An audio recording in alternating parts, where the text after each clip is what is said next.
എടാ പട്ടി, നിന്റെ പെങ്ങൾ എന്ന പണിയൊന്നും പോരല്ലടാ. ഇനി ഇതിനൂടെ ഞാൻ പോലീസ് സ്റ്റേഷനിൽ കയറി ഇറങ്ങണം.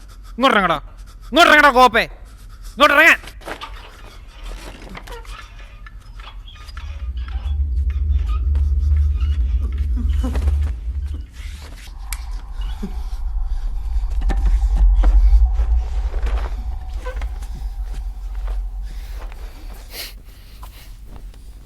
കോപ്പ് ആഴപ്പുള്ളൊരു നല്ല കയ്യിലായിരുന്നു.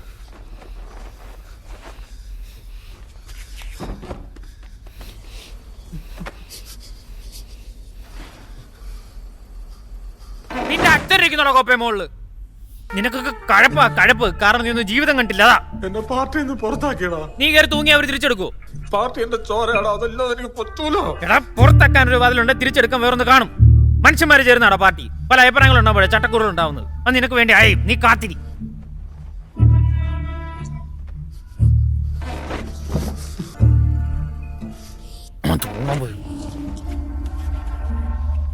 എന്റെ സ്വർണം പരിച്ചിന്റെ പെങ്ങള് പോയി. ഫിനാൻസിന് മുമ്പ് ഞാൻ കള്ളനായി. എന്റെ ജീവിതത്തിന്റെ അണികളാണ് ഇളകി കിടക്കുന്നത്. ഞാനല്ല കയറി തൂങ്ങേണ്ടത്. നിന്നെ പോലുള്ളവന്മാർ ഇങ്ങനെയൊക്കെ ചെയ്യുന്നതിന്റെ ചേട്ടത്തട്ടിയോണ്ടും തള്ളയ്ക്ക് വിലയിട്ടും വിട്ടുകൊടുക്കാത്ത ഫൈറ്റ് എന്നെ പോലുള്ളവരെ അല്ലാതെ ബാധിക്കുന്നത്. നിനക്കൊന്നും അത് പറഞ്ഞാൽ മനസ്സിലാവത്തില്ല. കാരണം നിനക്ക് പിച്ചാത്തി എടുത്തിട്ടുള്ളൂ. മനുഷ്യനെ പോലെ ഇന്ന് പോരാടിയിട്ടില്ല. അതാ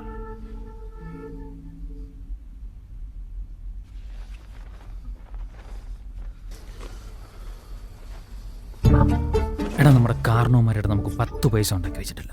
പക്ഷെ നമ്മൾ പഴയ്ക്കും. കിട്ടുന്ന സിറ്റുവേഷനിലെല്ലാം നമ്മൾ എൻജോയ് ചെയ്യും. അല്ലാത്ത സിറ്റുവേഷനിലെല്ലാം നമ്മൾ ഫൈറ്റ് ചെയ്യും. അതാണ് ലൈഫ്. ഒരു ഫോൺ കോൾ ചെയ്ത ഈ മുറിയിൽ ഇപ്പൊ ലക്ഷങ്ങൾ വരും. എങ്ങനെ? അതാ വിശ്വാസം, ക്യാരക്ടർ. അത് കുത്തുപാളെന്ന് അജേഷ് ഉണ്ടാക്കിയെടുത്താണ്. അതാ ഇല്ലാതെ ഈ സ്വർണ്ണമില്ല. പിന്നെ അജേഷ് ഇല്ല, അതിന്റെ ഇടയിലാണ്.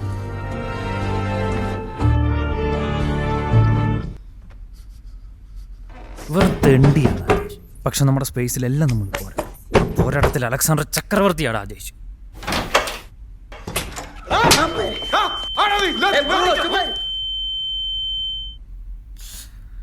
ഈ ആംബ്രോസ് ഉണ്ടല്ലോ, ഭയങ്കര ഫുട്ബോളറാണ്. എന്തൊരു അടിയാണെന്നറിയോ. സ്ഥിരം പാക്കാം. അവിടെ നിന്നൊരു കാഴ്ച മറ്റേ ടീമിനെ ഗോൾ പോസ്റ്റിൽ പോയി കിടക്കും. കാള അടിയാണ്. അതാ കാളാമ്പ്രോ നിരട്ടം പോയി. കാവാലക്കുറ്റി കൂടെ കയറണം. കിട്ടിയാലെന്ത്? സാധനം തിരിച്ചു പിടിക്കാൻ നമുക്ക് 2 ദിവസം ഗ്യാപ്പ് കിട്ടിയല്ലോ.